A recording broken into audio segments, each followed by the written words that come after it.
Maar een grote drillboor worden er gaten maken in de sluis. Het lijkt wat nuver, maar de bedoeling is goed. Iets wat 84 jaar oud is, daar moet je gewoon even weten wat de toestand is. En we willen het niet alleen oppervlakkig doen, dus je kijkt niet alleen naar de buitenkant, maar je wil het ook diep weten. Dus we boren 2 meter diepe gaten. De Asteldik is oud. Het is intussen alweer 84 jaar geleden dat de Zuiderzee IJsselmaar waard. Het historische moment van de dichting van de dijk.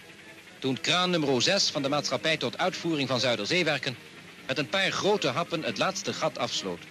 Een fantastisch waterbouwkundig plan dat door velen was afgewezen als een hersenschim werd daarmee werkelijkheid. Een grote renovatie van de dik begint in 2018. Maar eerst wordt de Lorensluis oppakt, want die is de 80 ik al lang passeerd. En de sluis had wel wat te leien hoor. Nou, omdat het hier zout is, het is zout en zoet, allebei. En dat tast veel meer het beton aan. En wat we hopen is dat het beton heel goed is, goed verdicht is 84 jaar geleden. En dat het eigenlijk uitstekend eruit ziet. Bij de spuisluizen was het heel goed. En bij de schutsluizen hopen we dat het hetzelfde is. Zowel de pleziervaart als de vrachtskippen hebben geen hinder van het werk. En die gaten, die worden netjes weer dichtmaken.